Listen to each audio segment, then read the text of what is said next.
Bonjour. Nous accueillons avec plaisir chez Agora ici Télévision M. Amadou Ba, historien, chercheur et écrivain, titulaire d'un doctorat en histoire, d'une maîtrise en sciences politiques et d'un baccalauréat en enseignement. Ses domaines de recherche sont l'histoire de l'Afrique précoloniale et coloniale ainsi que la diaspora africaine, notamment l'histoire des Noirs au Canada. Il est l'auteur de plusieurs livres adultes et jeunesse. On citera entre autres Amazon des neiges, ces grandes dames afro-canadiennes qui ont marqué l'histoire du Canada, aux éditions Alkebulan en 2022. Auteur aussi de L'Afrique des grands empires, 7-17e siècle, 1000 ans de prospérité économique, d'unité politique, de cohésion sociale et de rayonnement culturel, toujours aux éditions Alkebulan en décembre 2020. Puis auteur aussi de L'histoire oubliée, de la contribution des esclaves et soldats noirs à l'édification du Canada, de 1604 à 1945, paru aux éditions Africana à Montréal en octobre 2019. Son tout dernier livre s'intitule Le Mali de Soundiata Keita à Assimi Goïta, les racines profondes de la révolution du Mali Koura, publié aux éditions Alkebulan en 2023. Ici Kamal Benkiran, bienvenue chez Agora ici Télévision. Je vous souhaite la bienvenue parmi nous, M. Amadou. Bonjour Kamal, bonjour chers téléspectateurs. Merci de me donner l'occasion de vous parler aujourd'hui de mes recherches, notamment de mon livre, mon tout dernier, sur le Mali et la révolution du Mali Koura. Merci à vous. Je dois dire que ce sont des livres très intéressants à lire sur l'histoire, non seulement sur l'histoire du Mali, mais vous intéressez beaucoup à l'édification du Canada à travers la contribution justement de beaucoup d'Afro-Canadiens ici qui ont participé à cette édification, qui ont laissé leur trace, leur impact justement à cette édification.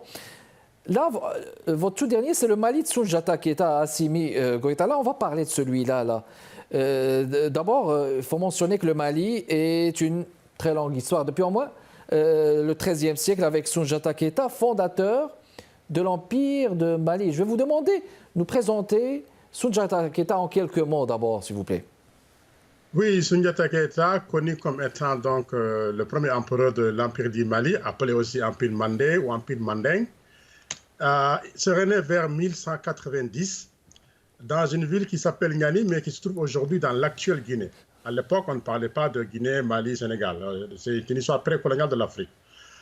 Il est arrivé au pouvoir en 1235, à la suite d'une bataille très épique contre un souverain, un roi qui s'appelait Soumaoro Kanté. Une fois qu'il a gagné la bataille, il a eu l'idée de convoquer les autres royaumes pour former une sorte de fédération qu'on va appeler l'Empire du Mali. Donc, il commence en 1235, pratiquement jusqu'à la fin du XVe siècle, qui a duré comme 300 ans.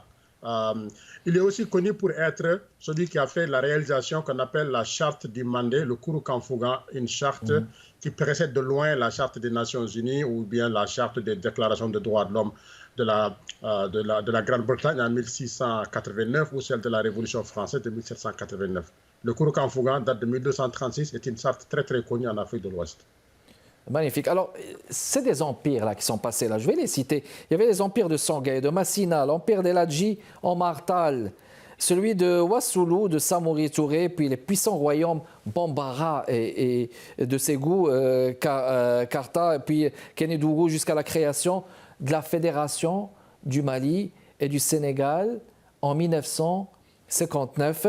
Alors, il y a eu ce recours avec le Sénégal, mais voyez-vous, en parlant de fédération, moi, j'ai à l'esprit cette idée de fusion, même au-delà de cette idée peut-être de pouvoir gérer l'autonomie des territoires. Comment cette fédération ça a été faite et pourquoi le Sénégal, M. Amadou? En fait, nous sommes dans une région où l'idée de regroupement, de fédération de vastes espaces date de très, très longtemps. Donc, j'ai évoqué les empires, même avant le Mali, il y avait l'empire du Ghana, on a parlé de l'empire du Mali, du Songé, tous ces royaumes. Alors, qu'est-ce qui se passe?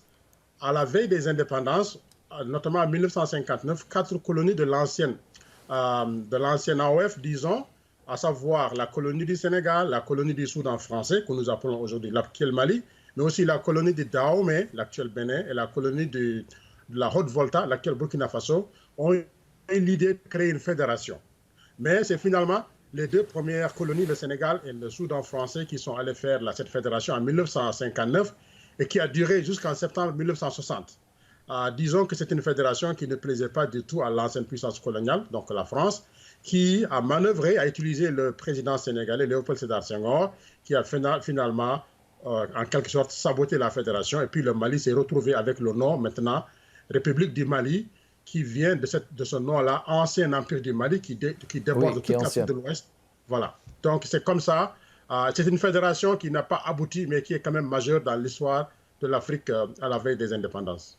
Excellent. Puis en retournant justement à votre livre, là vous parlez d'un cheminement de Soundiata Keita à Assimi Goïta. Puis moi, j'ai senti à la lecture de ce livre une admiration envers Assimi Goïta, ce leader. Puis à un instant, j'ai eu à l'esprit Thomas Sankara, l'un de ces leaders-là, le Burkinabé, qui a fait beaucoup de choses justement en Afrique par son militantisme.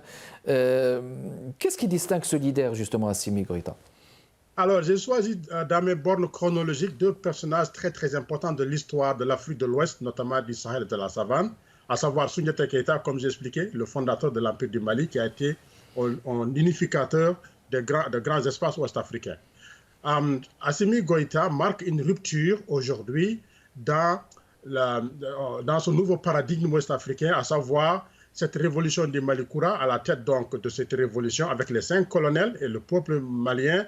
Donc c'est une nouvelle politique, c'est un personnage qui symbolise une révolution, le patriotisme, mais aussi on voit que sa politique a fait tache d'huile dans l'espace ouest-africain parce qu'on voit la dynamique qui en est suivie avec le Burkina Faso et le Niger, et on va en parler sûrement avec l'AOS. Donc Assimi Goïta, c'est simplement que le Mali était entre 2010 et 2020, l'État malien était par terre à cause donc de ce terrorisme.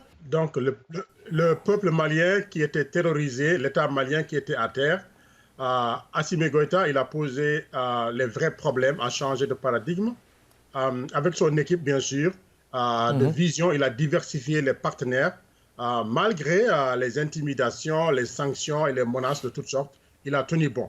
Donc non seulement le Mali a vécu dans la résistance et la résilience, mais il a ouvert la voie à d'autres pays également, comme le Burkina Faso et le Niger, qui sont aujourd'hui dans la même dynamique avec Ibrahim Traoré et puis le général Tchani au Niger.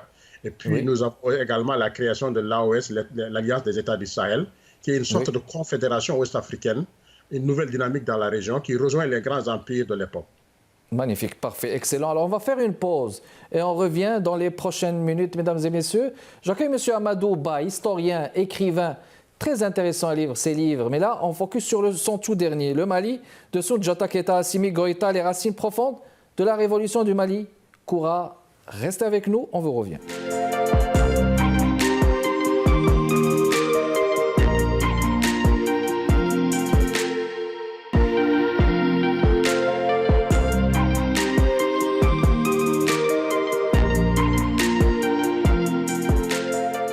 Avec vous, mesdames et messieurs. J'accueille un historien, M. Amadou Ba. Il a écrit beaucoup de livres. Il s'intéresse beaucoup à la colonisation en Afrique et à l'impact des Afro-Canadiens, justement au Canada. Son tout dernier, il évoque et interpelle le Mali de Soundiata Keita, le fondateur du Mali, avec Assimi Goïta. Et puis, c'est un magnifique livre d'analyse, d'histoire de cette partie du pays d'Afrique, la révolution du Mali Koura aussi. On enchaîne avec vous, M. Amadou. Vous abordez dans ce livre la résistance du Mali. Entre autres résistants sur la colonisation, il y avait Amadou Tall. J'aimerais connaître le rôle qu'a joué Amadou Tall. Est-ce que cela a eu un impact justement sur le cadre démocratique et institutionnel du pays? En fait, le but de rappeler les grandes figures historiques du Mali, y compris donc Amadou Tall, qui est le fils de l'ancien grand monsieur de l'Afrique de l'Ouest du 19e siècle, El Hadj Omar Tall, comme les Samori. Amadou Tall est un grand résistant contre la colonisation, comme l'a été Samori Touré à la fin du 19e siècle. Donc, le fait de rappeler cela, rappeler les grands empires, les grandes personnalités, y compris donc celles qui ont lutté contre la colonisation française, c'est aussi de montrer que la résistance, la résilience, le patriotisme font partie de l'histoire longue du Mali depuis au moins le XIIIe siècle avec Soundiata Keita. Et pas seulement du Mali actuel, mais des populations de cette région du Sahel et de la savane ouest africaine, qui donc Quand je parle de l'Empire du Mali, vous savez très bien que ça va jusqu'à l'Atlantique, jusqu'à la frontière algérienne. C'est pratiquement 10 pays ouest-africains qui sont sous influence de l'Empire du Mali. Donc, nous sommes dans une région où la résistance, la résilience, le combat fait partie de l'histoire. Que ce soit le Mali, que ce soit le Niger, mais aussi le Sénégal, la Guinée, c'est toute cette région, nous avons le même tempérament, la même histoire en réalité, les mêmes résistants. Excellent. Puis il y avait aussi la révolution des Touaregs au nord du Mali, je présume. Est-ce que ça allait dans le même esprit, justement, du Mali Koura, de cette révolution, justement? En fait, quand je rappelle les révoltes des Touaregs contre la colonisation française, c'est aussi, j'ai voulu mettre fin à une certaine campagne de propagande de la puissance française et puis du néocolonialisme en général qui présente les Touaregs comme les amis ou les alliés de la France contre les autres qui ne seraient pas les amis de la France. En réalité, ce n'est pas ça du tout. Durant la colonisation, les Touaregs ont beaucoup révolté. Ils n'ont pas été les amis comme on veut le faire croire. En fait, il s'agit juste d'une stratégie pour diviser le Mali, affaiblir le Mali dans le but de l'affaiblir et de contrôler les ressources du pays. Comme je le rappelle, le Mali est très riche, un pays appauvri, qui a beaucoup d'or, beaucoup de minerais. Donc, c'est vraiment une course des multinationales pour le contrôle des ressources géostratégiques de cette région-là. Nous sommes dans cela. Donc, pour cela, il faut affaiblir le pays. Donc, c'est une partition qui ne dit pas son nom. Parfait. Je vais juste revenir, si vous permettez, à cette idée de fédération, parce qu'avec la révolution, je veux dire post-coloniale, cette idée de fédération, elle a été implantée justement, mais on l'a pas vu, on l'a vu peut-être juste à l'ouest, mais pas peut-être dans certains pays comme nord-africains ou un peu plus vers l'est. Est-ce que c'était une tentative de montrer un modèle africain qui pourrait justement réussir dans les autres parties du continent africain? En fait, l'idée que nous avons aujourd'hui, plusieurs États, ne rentre pas non seulement dans le format de l'histoire précoloniale, comme j'ai dit, nous avions de grands empires, même de grands royaumes, mais aussi du temps de l'AOF, l'Afrique occidentale française, c'était vraiment en ensemble. C'est au moment des indépendances que nous sommes allés vers la balkanisation. Même quand on regarde du côté de la colonisation britannique, le Nigeria, c'est pratiquement une fédération. Donc, le fait que nous sommes aujourd'hui dans un monde où ce sont les grandes puissances qui parlent, les grands blocs, nous avons les États-Unis, la Russie, la Chine, l'Union européenne, l'Indonésie, tous ces grands blocs, alors que dans l'histoire ouest-africaine, en tout cas africaine, dans beaucoup de régions, cela a existé. Nous avons les empires du Songhai, du Mali, le Bénin dans le sud du Nigeria. Nous avons le Kanem-Bornou qui déborde le Tchad, le nord Nigeria, le Cameroun jusqu'en Libye. Nous avons le Grand Congo, l'Angola, la RDC, le Congo-Brazzaville, une partie du Gabon, le Monomotapa, la Zimbabwe. Donc vous voyez, nous avons ces grands États. Et aujourd'hui, c'est l'heure de reconstruire ces vastes ensembles. Ça peut ne pas être exactement ces pays-là, mais les fédérations ou les confédérations, c'est ce qu'il faut faire à la place de ces petits États-là pour que l'Afrique puisse avoir sa place dans le monde actuel, contrôler ses ressources, se sécuriser et faire en sorte que ce destin qu'on nous a imposé depuis si longtemps puisse changer, parce que c'est l'union qui fait la force. Et l'AES, encore une fois de plus, Burkina Faso, Mali, Niger l'ont montré récemment, quand on a voulu attaquer le Niger, s'ils n'ont pas résisté ensemble, aujourd'hui le Niger, en tout cas, serait dans une guerre terrible. Oui, exactement. Puis on aura vu que vers l'année 2000 ou vers l'an 2000, à partir de cette année, ce siècle-là, il y avait cette frange ou l'expérience de lutte contre l'islamisme. Il y avait cette période aussi du régime de Moussa Traoré, puis la frange islamiste qui s'est opposée au Mali. On l'a vu même carrément en Tombouctou, qui ont sévi. Quel enseignement, justement, le Mali tire jusqu'à date d'une telle expérience de lutte contre l'islamisme? En fait, le Mali a subi simplement, a été sanctionné par rapport à ses choix de souveraineté. Rappelons qu'après les indépendances, Modibo Keïta, c'était le panafricain, c'était la souveraineté totale, en rupture avec la politique, par exemple, du Sénégal avec Léopold Sédar Senghor. Moussa Traoré va être renversé en 1968 par donc Modibo Keïta va être renversé par Moussa Traoré, qui est un vassal du néocolonialisme. Moussa Traoré va rester au pouvoir jusqu'en 1991 et c'est une période très difficile pour le Mali. Beaucoup de mouvements de résistance, de grèves ont eu lieu dans ce pays. En 1991 arrive Amadou Toumani Touré avec la révolution, donc par coup d'État. Et là, on va aller vers le multipartisme qui va donner à des élections. C'est Alpha Oumar Konaré qui va faire ses 2 mandats, puis Amadou Toumani Touré va revenir. Et finalement, ce jeu démocratique n'a pas pu changer le Mali, parce que c'est une démocratie aussi infiltrée. Il y a le vote qui se passe, mais c'est des présidents qui arrivent, qui sont phagocytés par le système. Et en 2010, le Mali a envoyé justement par des terroristes, entre guillemets, on utilise là le vocable islamisme, ce n'est pas de l'islamisme, ce n'est pas des djihadistes du tout, c'est des gens qui sont envoyés pour être le bras armé de l'impérialisme, pour occuper le Sahel, occuper le Mali, pour contrôler les ressources de cette région au service des multinationales occidentales qui le font si bien. Merci. Très bien. On va retourner à cette question. On va le faire après la pause. Restez avec nous, mesdames et messieurs.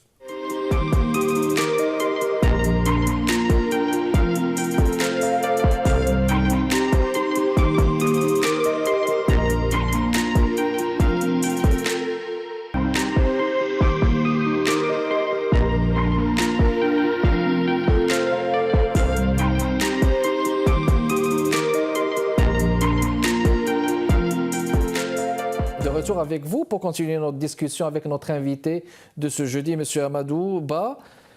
La question de l'islamisme, vous avez tout simplement dit tout à l'heure que c'était juste le bras de l'impérialisme en quelque part. Donc les bras de la France quelque part?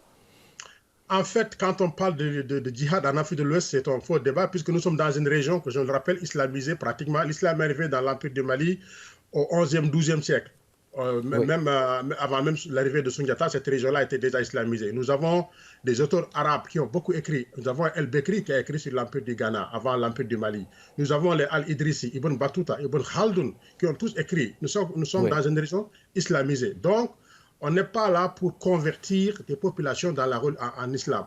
En fait, on utilise l'islamisme pour... comme casse-sexe, en fait. Le projet, c'est vraiment une déstabilisation de toute une région dans le but de mettre la main sur des ressources faramineuses. Comme je vous ai dit, c'est une région très, très stratégique qui regorge de l'or, du pétrole, d'immenses ressources et puis une nappe phréatique énorme qui va de la Mauritanie jusqu'en Somalie. Donc, il faut que les gens comprennent ce qui se joue au fond. Ce n'est pas de l'islamisme, ce n'est pas des djihadistes, ce n'est pas des gens qui sont venus d'ailleurs pour convertir les Africains à l'islam, mais on se cache derrière l'islam, on utilise le terme islam, l'islamisme, pour manipuler les opinions. Ça n'a rien d'islam, c'est des mercenaires qui sont recrutés, qui sont formés dans le système. Comme hier, on avait des systèmes, les tirailleurs sénégalais, les harkis, qui faisaient le travail de l'empire colonial français pour aller conquérir de vastes régions pour profiter à l'empire colonial français. Nous sommes dans une même dynamique, mais beaucoup plus sournoise, beaucoup plus médiatisé avec la propagande médiatique et beaucoup d'argent également pour recruter des gens pour faire de sales besoins. Mais ce n'est pas de l'islamisme. D'accord, donc comme vous venez de dire, c'est de l'argent qui coule, là. Beaucoup d'argent qui coule à ce niveau, même surtout au niveau des armements. La fin de votre livre, cette partie de la création de l'alliance des États du Sahel, cette alliance entre le Mali, Burkina Faso, Guinée-Conakry, mais est-ce que cette alliance, c'est par une tournure, elle est juste guidée par les atouts économiques de ces pays? Est-ce qu'il y avait juste ça qui a permis cette alliance ou bien est-ce qu'il y avait autre chose? Alors, l'alliance du Sahel qui a été scellée par la charte du Liptako-Gourma, qui est une région à cheval, donc c'est le Mali, Burkina Faso et Niger. C'est une région à cheval entre les trois pays. Et la particularité du Liptako-Gourma, c'est d'être une des régions d'Afrique les plus riches en or, en minerais de toutes sortes. Un peu l'équivalent de la République démocratique du Congo en Afrique de l'Ouest. Alors, c'est cette région qui est la plus ciblée par le terrorisme aujourd'hui. Et ces trois pays ont beaucoup souffert. Donc, en s'unissant, c'est d'abord une volonté de sécuriser, de mutualiser les forces ensemble pour résister contre l'ennemi en faisant les mêmes choix géopolitiques et géostratégiques. L'autre chose, nous sommes dans une région où, comme je vous dis, pour moi, c'est l'équivalent de l'empire Songhay qu'ils ont été en train de reconstruire, parce que l'empire du Songhay va même jusqu'au Nigeria, mais quand même concerner ces trois pays-là, en tout cas une bonne partie de chacun de ces trois pays. Donc, on est en train de reconstruire les mêmes peuples, les mêmes espaces économiques, géopolitiques, et puis pour sécuriser la population. Et nous avons vu que ça fonctionne très bien, et l'Afrique a besoin d'aller dans cette même dynamique. Maintenant, pour la Guinée, elle est dans une position un peu différente, mais la Guinée est un allié stratégique. Et puis la Guinée a une ouverture sur l'océan qui permet donc à ces pays-là de ne pas faire face à des sanctions, à des embargos qui utilisent les grandes institutions pour étouffer ces pays et les empêcher vraiment de réussir leur nouvelle politique. Donc la Guinée n'est pas encore l'AOS, mais elle est invitée à aller dans l'AOS, d'autant plus qu'elle était dans la fédération précédente qui s'appelait la Fédération Mali-Burkina-Guinée. Donc voilà, c'est vraiment une nouvelle dynamique qui s'ouvre et nous pensons que beaucoup de pays, même le Sénégal, qui n'est pas un pays de tradition militaire, mais la jeunesse, les populations sont dans cette dynamique-là. Tout ce qui se passe au Sénégal aujourd'hui, ce n'est rien d'autre que la même dynamique de la sous-région, mais à une différence que le Sénégal ne connaît pas des coups d'État. Il veut régler le problème par les urnes. Par les urnes démocratiques, comme vous dites. Il y a des proverbes et des citations très intéressantes au début du livre. On va juste clôturer par l'une de ces citations, si vous permettez, issue d'un des auteurs que j'admire personnellement. Là, on va prendre ça pour subjectif. Amadou Hampâté-Bâ, très grand écrivain, très grand ethnologue. Amadou Hampâté-Bâ, c'est la sagesse en personne. Écoutez ça. De même que la beauté d'un tapis tient à la variété de ses couleurs, la diversité des hommes fait la beauté et la richesse du monde. Combien ennuyeux et monotone serait un monde uniforme où tous les hommes calqués sur un même modèle penseraient et vivraient de la même façon. N'ayant plus rien à découvrir chez les autres, comment s'enrichirait-on soi-même? Je vous laisse commenter cela, M. Amadou-Bâ, avec votre mot de la fin, s'il vous plaît. Alors, mon homonyme Amadou Hampâté-Bâ, moi aussi que j'apprécie beaucoup, qui est donc écrivain, ethnologue, historien africain du Mali, mais aussi d'origine sénégalaise par sa mère, et quelqu'un qui a marqué l'histoire. Et puis, sa citation sur la diversité, sur les cultures, est d'actualité. Parce que dans cette lutte que mène le Mali et l'AOS, la nouvelle politique veut qu'on dresse les ethnies les unes contre les autres, on dresse les unes contre les autres, on dresse les peuples les uns contre les autres, les Touaregs contre les Touaregs, les Peuls contre les Bambara, etc., etc. Donc, cette citation rappelle au Mali, à l'Afrique de l'Ouest, que malgré cette diversité, nous avons été un seul corps, une seule âme du temps des grands empires et depuis toujours. Et ce n'est pas cette diversité qui va faire des problèmes, mais au contraire, nous devons faire comme les civilisations anciennes posées par nos ancêtres, dépasser cette volonté de nous différencier, savoir que nous sommes forts, divers, mais un et commun. Amadou Hampâté-Bâ ne cesse de le rappeler, que ce soit le Mali, l'Afrique de l'Ouest, mais aussi le monde entier. Il le dit dans toutes ces conférences, que le monde serait vraiment ennuyeux si tout le monde devrait être pareil. Ce sont les diversités qui font notre beauté et nous devons vraiment renforcer cette diversité pour aller de l'avant. Eh bien voilà, c'est magnifiquement bien dit. Merci beaucoup d'avoir répondu à notre invitation. Monsieur Amadou-Bâ, historien, écrivain, auteur de plusieurs livres, dont le tout dernier, mesdames et messieurs, Le Mali de Soundiata Keïta, Assimi Goïta, les racines profondes de la révolution du Mali. Allez voir tous ces livres, très intéressants livres, pour ceux qui sont intéressés justement à l'Afrique des grands empires, l'Afrique du Mali, l'Afrique du Sénégal, etc. Un historien spécialisé. Merci d'avoir été là parmi nous. Kamal Benkiran avec vous, mesdames et messieurs. Prochain rendez-vous jeudi chez Agora, à ICI Télévision à 15h30. Au revoir.